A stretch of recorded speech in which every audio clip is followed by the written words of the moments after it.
Hello friends, welcome back to my channel. My mentor Viraj. I'm back with very interesting topic of economics, quantitative tools of monetary policy. So बिना देर किए start कर देते हैं, लेकिन अगर आपने subscribe नहीं किया है तो फटाफट सब्सक्राइब बटन दबा दो ताकि आपको याद दिलाता रहे यूट्यूब कि भाई मेंटर का वीडियो आ गया है, मिस मत करना। चलिए स्टार्ट करते हैं। सबसे पहले मॉनेटरी पॉलिसी होता क्या है? तो भाई हर एक कंट्री का एक सेंट्रल बैंक होता है। हमारे इंडिया का वो बैंक है आरबीआई। ठीक है। और वो जो सेंट्रल बैंक होता है वो सारी बैंक्स को, सारी कमर्शियल बैंक्स जो होती है उसको रेगुलेट करता है। तो हमारे यहाँ जो आरबीआई है वो बैंक्स ऑफ बैंक्स है, यानी कि कमर्शियल बैंक्स को रेगुलेट इंडिया में आरबीआई करता है। ये मैं आपको क्यों बता रही हूँ? क्योंकि अगर आरबीआई सारी बैंक्स को रेगुलेट करता है तो वो जो क्रेडिट क्रिएशन पावर बैंक्स को दिया जाता है वो मॉनेटरी थ्रू पॉलिसी के थ्रू दिया जाता है, जो कि आरबीआई कंट्रोल करता है। ठीक है। सो अगर आरबीआई को tight money policy, cheap money policy apply करनी है तो वो मॉनेटरी पॉलिसी के अंदर आता है। उसके लिए आरबीआई कुछ टूल्स यूज करती है जो क्रेडिट क्रिएशन पावर बैंक्स की होती है उसको लिमिट करता है। तो उसमें दो टूल्स होते हैं, क्वांटिटेटिव एंड क्वालिटेटिव। तो आज हम क्वांटिटेटिव टूल्स देखने वाले हैं। तो चलिए देख लेते हैं कौन कौन से क्वांटिटेटिव टूल्स होते हैं। Starting with first we have CRR यानी cash reserve ratio, SLR statutory liquidity ratio, जिसका थोड़ा सा झलक मैंने आपको क्रेडिट क्रिएशन प्रोसेस में दिया था, तो वो यहाँ पर हम थोड़ा डिटेल में देखेंगे। फिर repo rate and reverse repo rate, जिसे लिक्विडिटी एडजस्टमेंट फैसिलिटी भी कहा जाता है। And then we have bank rate, MSF यानी marginal standing facility, and finally OM, open market operation. तो चलिए डिटेल में सबको देखते हैं, स्टार्टिंग विद सीआरआर। सीआरआर यानी कैश रिजर्व रेशियो, ये परसेंटेज होता है एनडीटीएल का। तो एनडीटीएल क्या होता है? NDTL is net demand and time liability. अगर आप बैंक में जाते हैं तो पैसे जब आप डिपॉजिट करते हैं तो दो टाइप के डिपॉजिट्स आपको मिलेंगे, demand deposits, time deposits. Demand deposits जो करंट अकाउंट आप रखते हैं, सेविंग्स अकाउंट रखते हैं, जिसमें आपको जब चाहे तब पैसे मिल जाते हैं। जब आप डिमांड करेंगे बैंक आपको पैसे वापस दे देगी, इसीलिए डिमांड डिपॉजिट कहा जाता है उसे। वहां से the word demand. And time liabilities यानी जो आप लॉन्ग टर्म के लिए डिपॉजिट करते हैं, फॉर एग्जाम्पल एफडीज, वहां से आया टाइम। अब बैंक के लिए तो वो लायबिलिटी हुआ ना, इसलिए demand and time liabilities. It is a percentage of NDTL.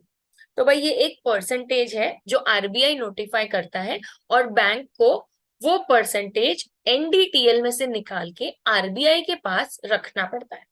अब ऐसा क्यों किया जाता है? तो भाई याद कीजिए, मैंने आपको बताया था लिक्विडिटी मेंटेन करने के लिए। दूसरा ऑफ कोर्स क्रेडिट क्रिएशन, इससे बैंक का लिमिट हो जाता है। ठीक है। तो जितना ज्यादा परसेंटेज आरबीआई सीआरआर का रखेगी उतना ही ज्यादा अमाउंट बैंक्स को एनडीटीएल में से, उसके पास जो डिपॉजिट्स आए हैं उसमें से निकाल कर आरबीआई को देना पड़ेगा। ठीक है। फॉर एग्जाम्पल 100 रुपए आपके एनडीटीएल है, अगर सीआरआर 10% है तो 10 रुपीज, लेकिन अगर आरबीआई ने बढ़ा के उसे 20% कर दिया तो अब 100 रुपए में से आपको 20 रुपए आरबीआई को देने पड़ेंगे, आरबीआई के पास रखने पड़ेंगे। इसलिए there's an inverse relationship between CRR and credit creation power. Higher the CRR, lower the credit creation power of commercial banks. अभी जो मार्केट में CRR चल रहा है that is around 4.5%. ठीक है। ये जो रेट है वो आरबीआई नोटिफाई करता रहता है time to time. Okay. Next comes SLR, statutory liquidity ratio. ये भी एक परसेंटेज है एनडीटीएल का अगेन, लेकिन ये आरबीआई के पास नहीं रखना होता है, बैंक्स को ये परसेंटेज अपने पास ही रखना होता है, again to maintain the liquidity, ताकि कस्टमर अगर पैसे मांगता हुआ आए तो उसके पास पैसे हो। सारे पैसे वो लोन पर नहीं दे सकता। ठीक है। 100 रुपए अगर आपने मुझे डिपॉजिट किए, मैं बैंक हूँ, मैंने पूरे 100 रुपए लोन पे दे दिए, आप मेरे पास कल कुछ सामान लेना हो और आ गए मेरे पास पैसे मांगते हुए कि लाओ भाई मेरे पैसे निकालने हैं, मुझे जरूरत पड़ी है, तो मना थोड़ी करेगी बैंक्स। ठीक है। इसलिए कुछ पैसे उसको साइड में रखने पड़ते हैं। ओके। तो वो है एसएलआर, जो बैंक अपने खुद के पास रखती है वो एसएलआर, जो आरबीआई के पास रखती है वो सीआरआर। ठीक है। Same goes with SLR, higher the SLR lower will be the credit creation process, lower will be the credit creation power of banks, and the current SLR rate is around 18%। Next we have repo and reverse repo rate.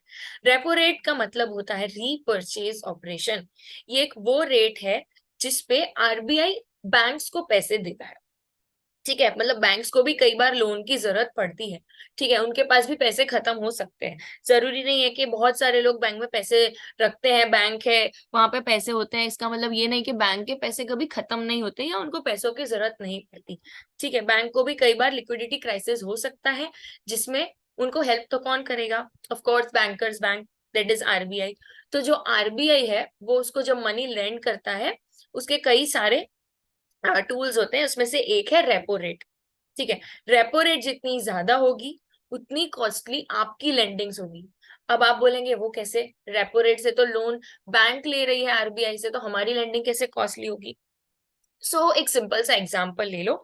अगर एक factory है, वहां से अगर आप direct कुछ सामान लेते हैं तो आपको फॉर एग्जाम्पल वो चीज 10 रुपीज में मिलती है। लेकिन आप फैक्ट्री से नहीं लेते हैं, आप मार्केट से लेते हैं। तो जो मार्केट में जिस बंदे से ले रहे हैं वो फैक्ट्री से लेके आया होगा, तो वो अब आपको 15 रुपए में वो चीज देगा। क्यों? उसको अपना प्रॉफिट, अपना पेट्रोल का खर्चा और वो सब निकालना होगा। ठीक है, अगर बैंक दे रही है आपको, लैंडिंग कर रही है कोई चीज, तो वो आपको फॉर एग्जाम्पल लोन दे रही है 7% में, लेकिन अब बैंक के पैसे खत्म हो गए और उसको इमरजेंसी में पैसे लेने पड़े और उस वक्त आप लोन लेने गए, तो हो सकता है कि रेपो रेट के थ्रू 7% से तो आरबीआई के से उसने बोरो किए हैं। तो उस केस में क्या होगा? बैंक्स आपको 1-2% ज्यादा बढ़ा के देगी, लेट से 7 की जगह 8% पे देगी।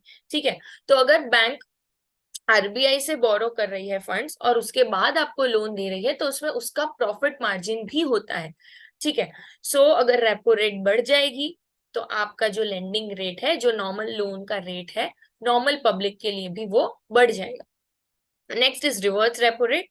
रिवर्स रेपो रेट में उल्टा होता है, यानी कि यहाँ पे आरबीआई से पैसे नहीं लेते, बैंक्स आरबीआई को पैसे डिपॉजिट करने के लिए देती है। अब इसका काम क्या है? आप बोलोगे बैंक्स को आरबीआई को क्यों देने हैं पैसे? बैंक को कभी कभी ऐसा लगता है कि मार्केट में सिचुएशन रिस्की है, तो अपने पैसे अगर मेरे पास एक्स्ट्रा है तो मैं क्या करूं?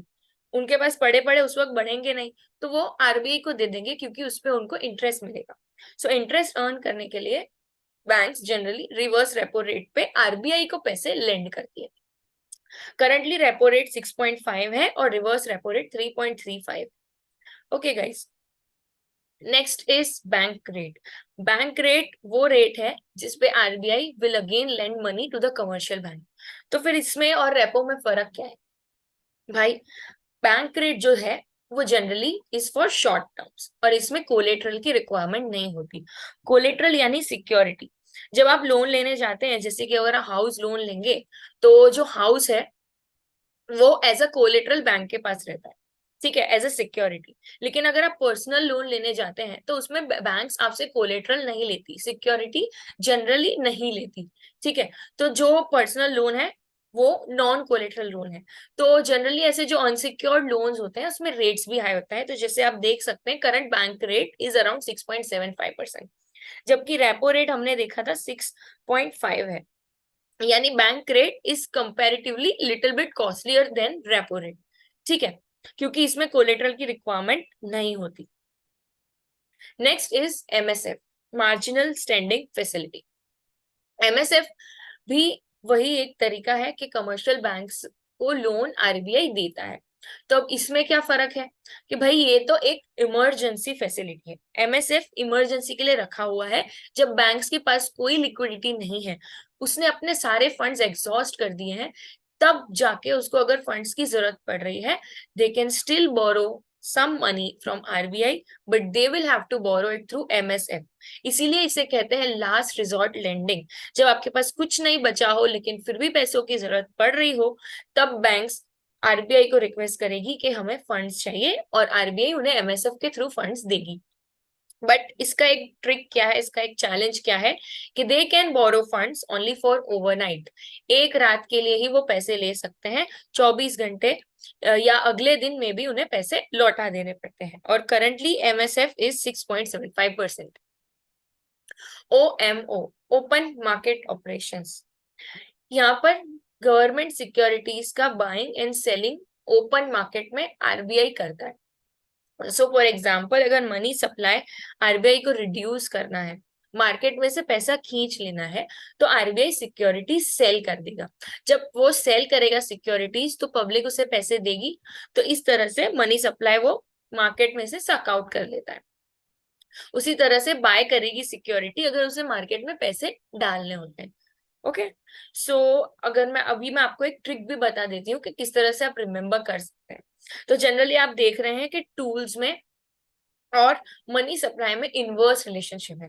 इसका मतलब ये जो टूल्स यहाँ दिए हुए हैं, अगर इनका रेट इंक्रीज होगा तो मार्केट में मनी सप्लाई डिक्रीज होगा, एंड अगर रेट डिक्रीज होता है तो मार्केट में मनी सप्लाई इंक्रीज होगा। ध्यान रखिएगा, यहाँ ओएमओ नहीं है, यहाँ सिर्फ ये परसेंटेज वाले जो रेट्स है उन सब की बात हो रही है। अगर रेट्स बढ़ेंगे तो मनी सप्लाई डिक्रीज होगा, अगर रेट्स डिक्रीज होंगे तो मार्केट में मनी सप्लाई इंक्रीज होगा। ठीक है।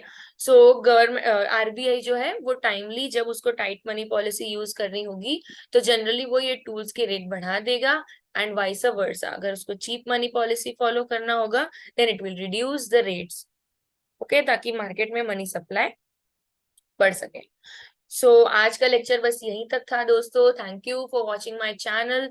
मेरे वीडियो को लाइक शेयर और सब्सक्राइब जरूर कर देना, और कमेंट सेक्शन में कोई नया टॉपिक अगर आप सीखना चाहते हैं तो वो ड्रॉप करना बिल्कुल मत भूलिएगा। तो आज के लिए बस इतना ही। Thank you for watching my video. Bye guys.